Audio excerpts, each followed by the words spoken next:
Bigfoot Killer es el nombre dado a un asesino serial no identificado, quien abusó sexualmente y asesinó a 7 mujeres en Cass Corridor, un barrio localizado en Detroit, Michigan, entre los meses de febrero y octubre de 1975.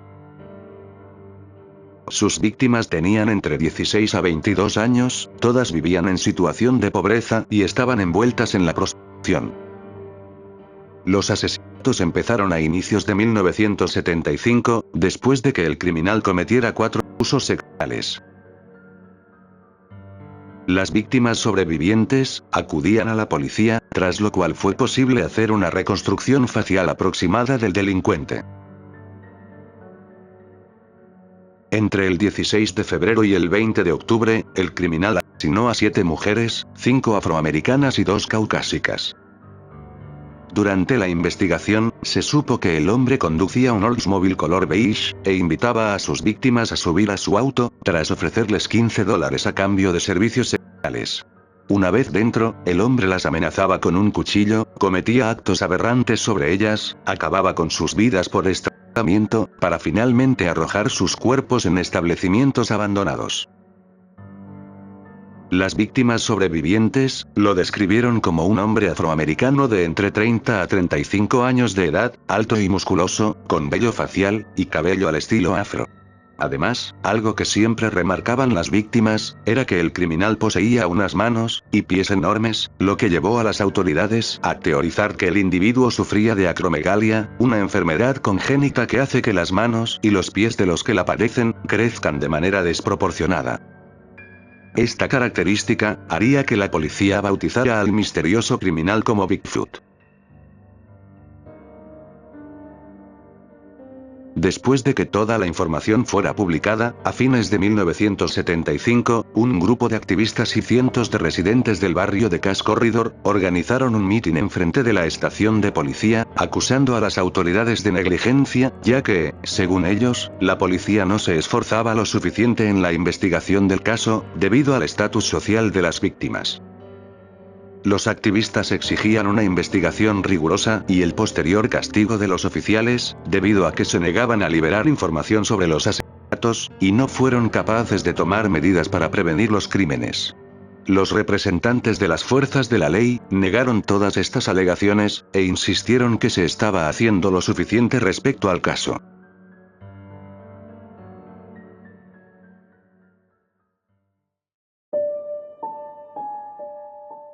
Tiempo después, en 1976, un hombre nativo de Detroit, llamado Carl Mayweather Jr., de 29 años, fue arrestado el 27 de enero como principal sospechoso, tras intentar abusar sexualmente de una mujer en River Rouge.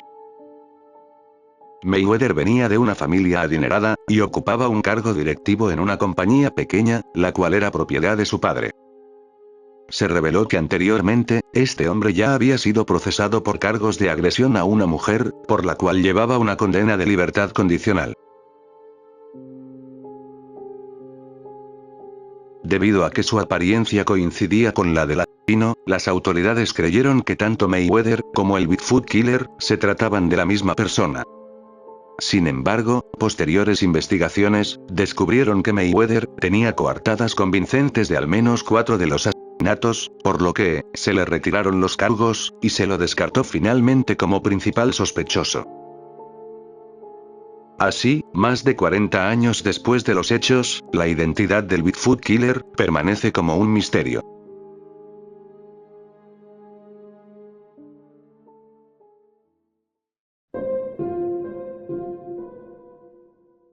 El Skid Row Stabber, o apuñalador de Skid Row, por su traducción, es el seudónimo de un asesino no identificado, quien cometió una serie de crímenes entre 1978 y 1979, en Skid Row, un barrio de Los Ángeles, el cual es conocido por albergar a un gran número de personas sin hogar.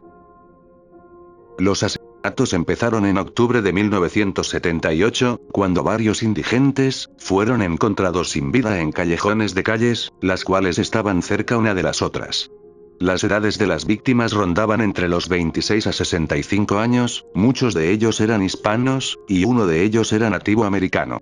A pesar de que algunas de las víctimas fueron encontradas cerca al ayuntamiento de la ciudad de Los Ángeles, el cual está ubicado en una zona prestigiosa y concurrida de la ciudad, el asesino lograba pasar desapercibido. Al principio de los hechos, no se encontraron testigos. Sin embargo, se encontró la marca de una mano al costado del cuerpo de una de las víctimas, la cual se creyó pudo haber pertenecido al asesino.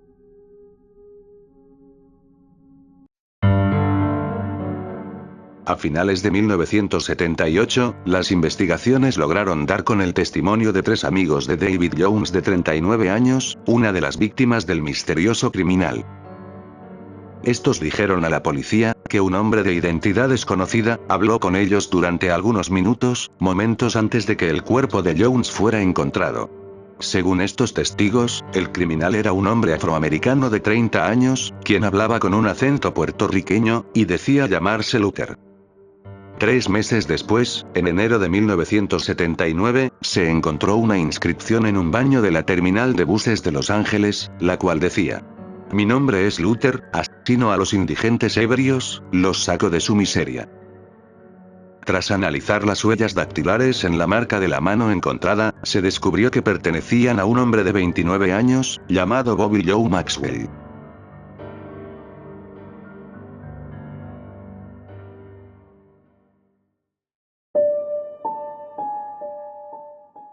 La policía obtuvo el historial criminal de este hombre, tras lo cual se supo que ya había purgado condena en su natal Tennessee, para luego mudarse a Los Ángeles en 1977. También se descubrió que, mientras tenía trabajos casuales, Maxwell pasaba bastante de su tiempo libre en las calles de Skid Row, junto a las personas sin hogar. En diciembre de 1978, se supo que demostró comportamientos desviados contra las personas sin hogar mientras que éstas dormían, por lo que fue arrestado por alteración del orden público, en donde también se le incautó un cuchillo. Maxwell fue recluido en la prisión del condado, antes de ser liberado, apenas 3 días antes de que el misterioso asesino cometiera su último ataque. Asimismo, mientras que Maxwell se encontraba en la cárcel, los ataques se detuvieron, lo que llevó a las autoridades a arrestarlo como principal sospechoso de la ola de asesinatos en abril de 1979. Después de ser capturado, se incautaron todas las pertenencias de su apartamento, tras lo cual se descubrió que era un satanista. Por razones que no fueron explicadas, el juicio de Maxwell fue retrasado hasta 1984, 5 años después de ser recluido.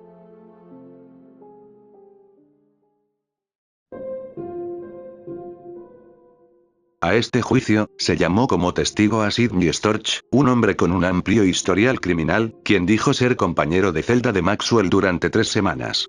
Este aseguró que Maxwell admitió repetidas veces haber asesinado a los indigentes y que, además, le dio detalles de cómo lo hizo. Más tarde, la policía determinó que el cuchillo confiscado a Maxwell tenía la misma longitud y ancho que el usado para asesinar a David Jones. Además, una examinación grafológica concluyó que Maxwell fue autor de la nota encontrada en el baño de la terminal. Así, luego de obtener estos hallazgos, a finales de 1984, se declaró a Bobby Joe Maxwell como responsable de 2 asesinatos, tras lo cual fue sentenciado a cadena perpetua, sin posibilidad de libertad condicional.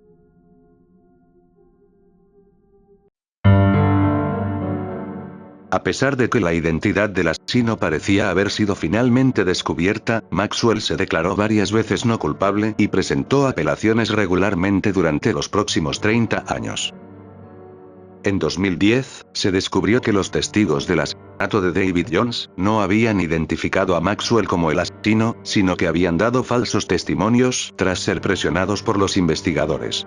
Además, se descubrió que el testigo Sidney Storch era un ex policía, quien abusaba de su posición, y tenía la costumbre de dar falsos testimonios en juicios para su propio beneficio. Tras estos hallazgos, la justicia concluyó que se debía realizar un nuevo juicio para Maxwell. Sin embargo, a finales de 2017, este sufriría un severo ataque al corazón, el cual lo sumiría en un profundo coma.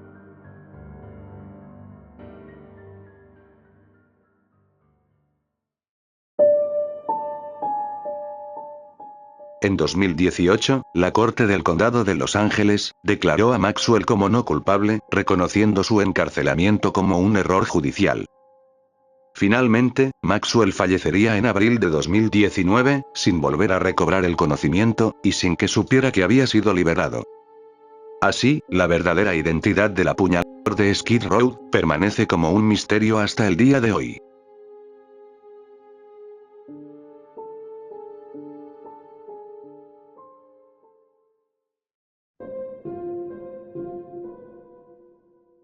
Charlie Chopoff, también conocido como The Mad Barber, o The Pit Piper of Manhattan, es el seudónimo dado a un asesino serial norteamericano, quien asesinó a 4 niños en Manhattan, entre marzo de 1972 y agosto de 1973. Todas sus víctimas eran masculinas, a las cuales había practicado, o intentado practicar mutilación genital. Los aberrantes crímenes empezaron el 9 de marzo de 1972, cuando el cuerpo sin vida de Douglas Owens, un niño afroamericano de 8 años, fue encontrado con signos de haber sido apuñalado 38 veces. Su miembro había sido cortado, pero no cercenado de su cuerpo. El 20 de abril del mismo año, otro niño afroamericano fue apuñalado repetidas veces, y, aunque su miembro había sido cercenado de su cuerpo, logró sobrevivir a sus heridas. Meses después, el 23 de octubre, Wendell Hubbard, de 9 años, fue asesinado a puñaladas en el tejado de un bloque de viviendas de East Harlem. Al igual que las otras víctimas, su miembro había sido cercenado de su cuerpo.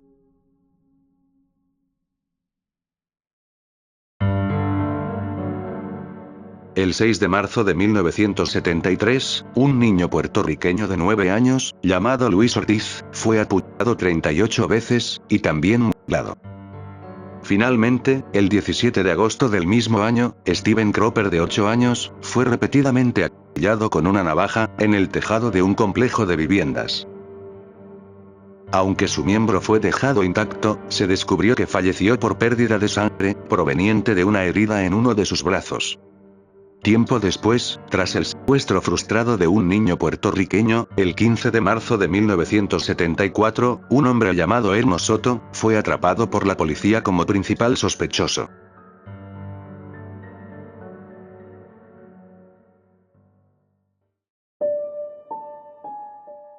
Este hombre había sido un paciente psiquiátrico intermitente en el Manhattan State Hospital, desde 1969.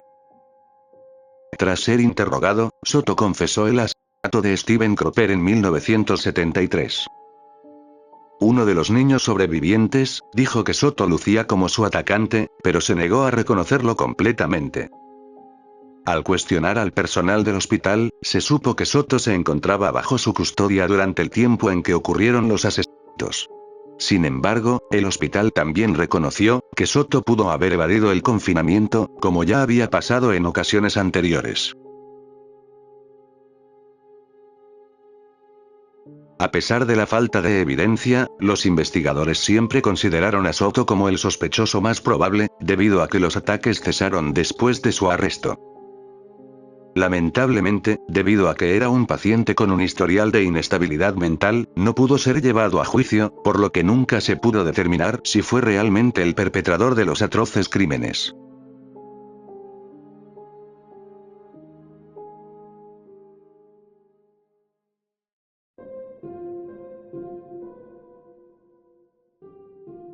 The Flat Tires Murders, o los asesinatos de los neumáticos desinflados, fueron una serie de 35 asesinatos sin resolver, que aterrorizaron a los condados de Miami-Dade y Broward en Florida, entre febrero de 1975 y enero de 1976. El seudónimo se originó por el hecho de que los policías creyeron que, al momento de cometer sus crímenes, el asesino desinfló los neumáticos de los autos de 2 de sus víctimas, los cuales eran encontrados abandonados en estacionamientos públicos. La lista de víctimas incluye a 12 chicas y mujeres, cuyos cuerpos fueron descubiertos dentro o cerca de canales del sur de Florida. Tras realizar investigaciones, se determinó que el sospechoso era un hombre caucásico de entre 20 a 25 años de edad, bien vestido, físicamente atlético y atractivo. Además, se presumió que dicho hombre estaba casado, que tenía un coeficiente intelectual superior a la media, y que era un sádico sexual. Así, la policía creyó que, haciendo uso de sus encantos, se ganaba la confianza de sus víctimas, para luego llevarlas hasta su auto en donde cometía sus crímenes.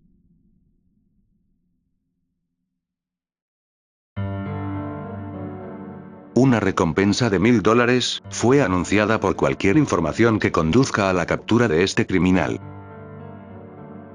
Durante ese tiempo, los investigadores lanzaron la teoría de que el perpetrador también era autor de otros asesinatos cometidos a comienzo de los años 70, los cuales sucedieron alrededor de otros estados, entre los cuales estaba California. En la mayoría de los casos, las víctimas, quienes compartían características físicas, fueron golpeadas y abusadas sexualmente antes de ser ultimadas. Tras estos crueles actos, el asesino procedía a despojarlas de sus ropas, para luego arrojar sus cuerpos en canales, arroyos, o cerca a los terraplenes de los caminos.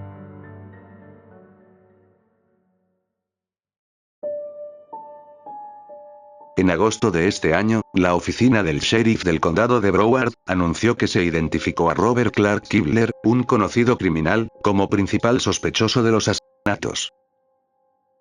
Este descubrimiento fue posible gracias a muestras de ADN, obtenidas de prendas de las víctimas. Además, los investigadores no descartan la posibilidad de que Kibler haya tenido un cómplice. Lamentablemente, estos hallazgos no serían de mucha ayuda, ya que, se reportó que Kibler falleció en julio de 2019, descartando así toda posibilidad de investigarlo, y procesarlo por los crímenes, de haber sido encontrado culpable.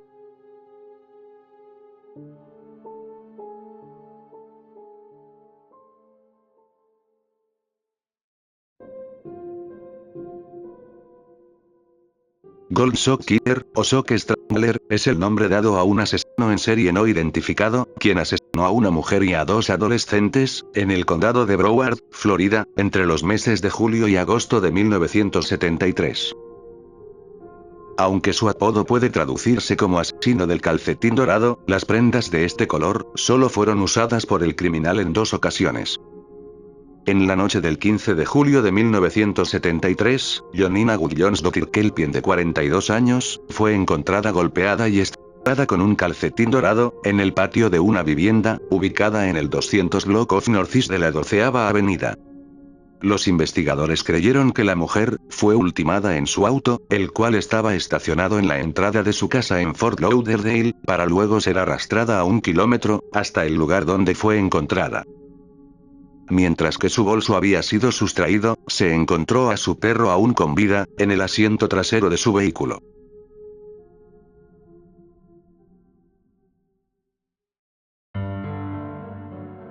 Testigos dicen haber visto por última vez a la mujer a las 3 de la mañana, mientras se dirigía a su auto en estado de ebriedad. Algunos reportes dicen que la fémina fue vista en una tienda de conveniencia, alrededor de las 3 de la mañana.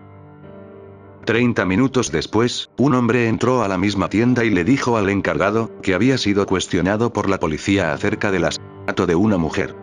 Sin embargo, esto resulta completamente extraño, ya que el cuerpo de la víctima fue encontrado por la policía recién a las 7 de la mañana. Un posterior examen físico reveló que la mujer había mantenido relaciones sexuales antes de ser ultimada.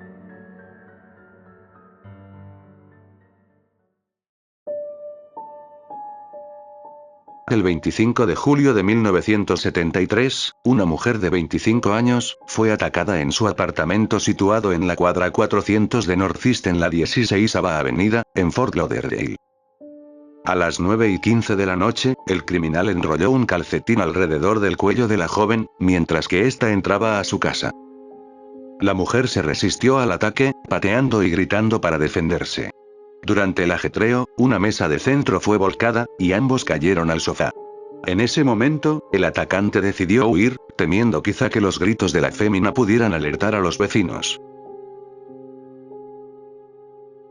La sobreviviente avisó rápidamente a la policía, y describió a su atacante como un hombre caucásico, delgado y rubio.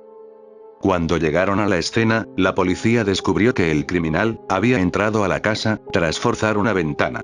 Además, se descubrió que, antes de atacar a su víctima, el hombre había rebuscado su bolso, el cual estaba dentro de un closet. Debido a que un calcetín dorado también fue usado para este ataque, los investigadores creyeron que el atacante era el mismo que acabó con la vida de la primera víctima.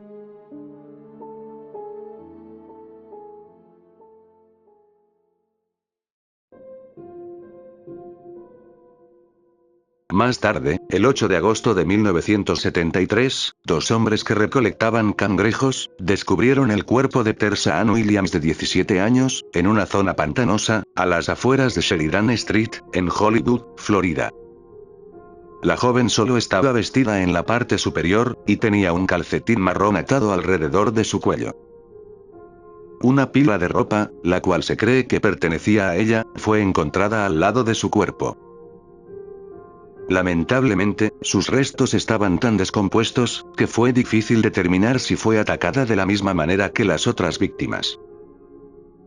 Tiempo después, la policía determinó que, al lugar donde fue encontrada la joven, solo se podía acceder caminando, además de que debía atravesarse por lo menos una acequia, o arroyo.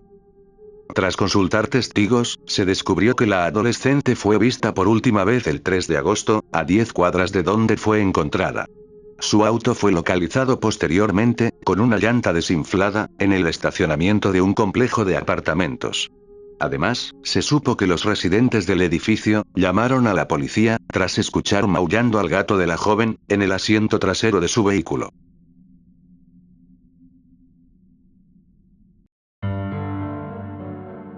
El 28 de agosto de 1973, Mary Sue Curtis, de 16 años, fue vista por última vez en su complejo de apartamentos, localizado en Surf Road.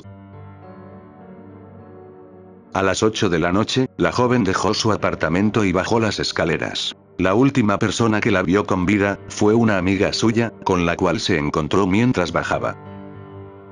Tras estar juntas por 30 minutos, Curtis le dijo a su amiga que debía volver a subir. A las 7 de la mañana del día siguiente, el cuerpo desnudo de Curtis fue descubierto por un trabajador de construcción, en el canal intracostero del Atlántico. La joven estaba sumergida a 15 centímetros de la superficie, sujeta por dos bloques de concreto. Al igual que las otras víctimas, un calcetín negro fue encontrado alrededor de su cuello.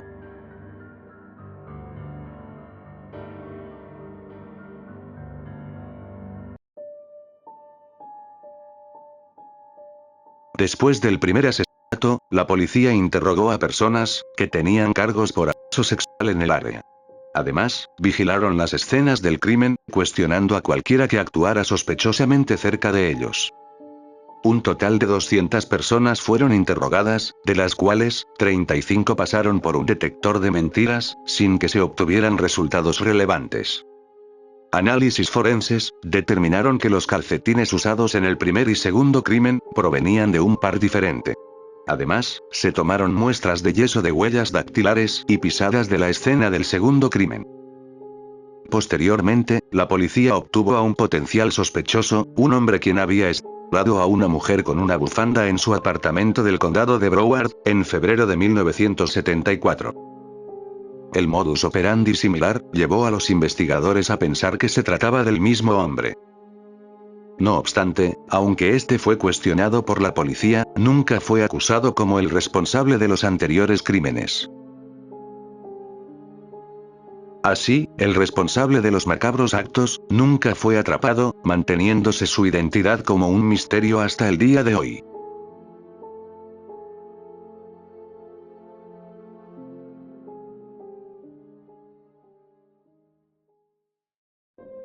Y bueno amigos, así llegamos al fin de este video. No quería irme sin antes agradecerles por el apoyo que ha estado recibiendo el canal. Eso me motiva a seguir trayéndoles historias como estas cada semana. Si tienen algún caso del que quieran que hable, no duden dejarlo en la caja de comentarios. Sin más que decir, hasta pronto.